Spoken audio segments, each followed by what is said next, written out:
The Glasgow Humane Society has been patrolling the River Clyde since the 1800s. At its helm today is George Parsonage, son of Ben. Like his father before him, George has seen the river in all of its moods. The Humane Society is responsible for the rescue of countless people and animals, but the sad reality is that tragedy is often just a phone call away. George Parsonage is on call 24 hours a day, so he has to live as near to the River Clyde as possible. Now, he's lived in this house since he was born, and his father lived in it before him. It's right smack bang in the middle of Glasgow Green. And it's not only George's garden which benefits from the Clyde's flotsam and jetsam. The former School of Art student has a passion for sculpture. It's all what we call junk sculpture. It's all made out of junk. Mostly, you buy in some pieces, but a lot of it is pure junk.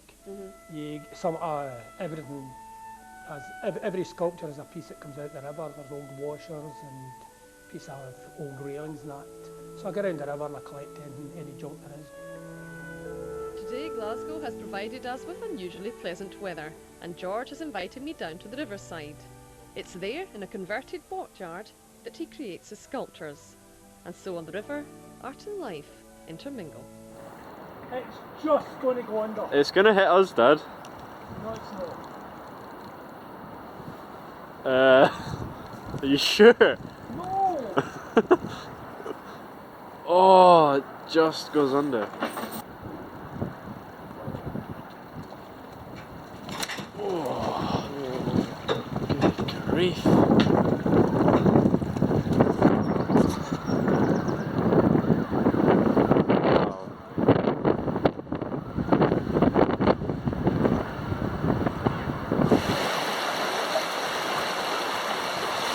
This is a 35, 40 foot deep squirrel pool. It's right down on both sides of the river here.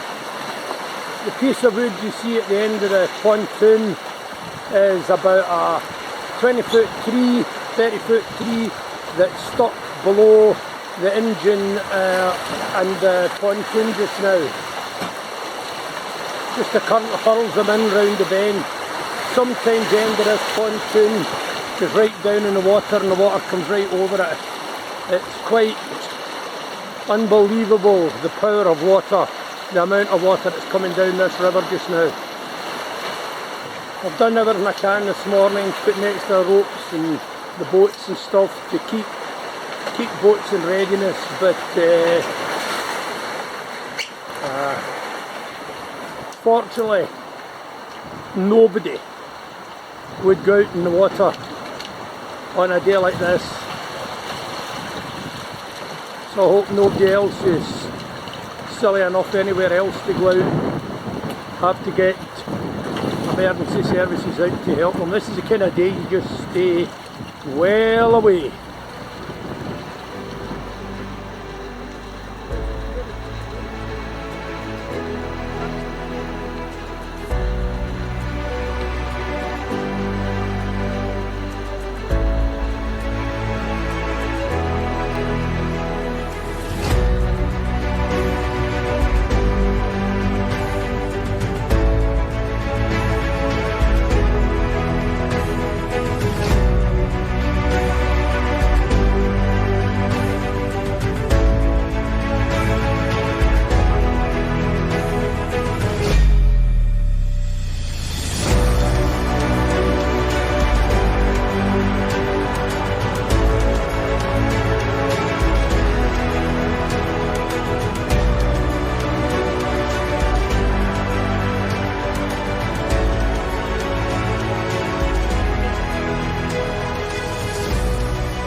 We've just picked up a lifebelt from the area opposite Govan Cross.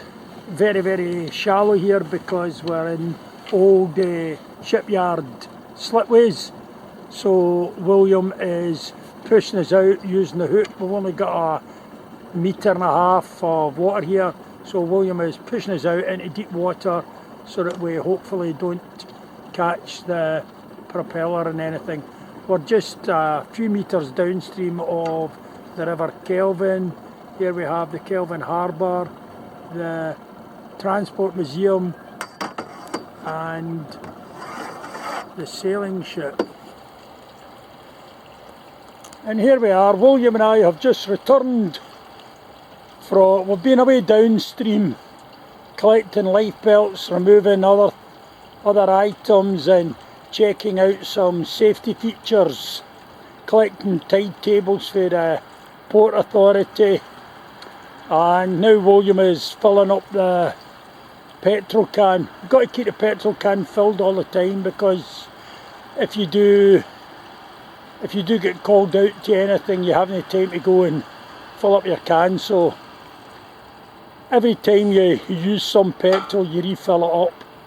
And lying on a pontoon here we have the latest in vandalism. Today we've collected 16, 17 life belts out of the water.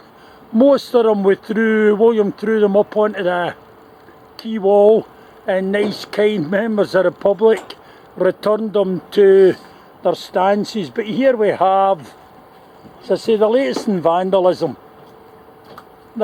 They can't be bothered just throwing them in water, because we keep collecting them and putting them back up again. So someone is taking to burning it. I mean, what are they thinking of? Burning a life belt. A life belt that might save somebody's life.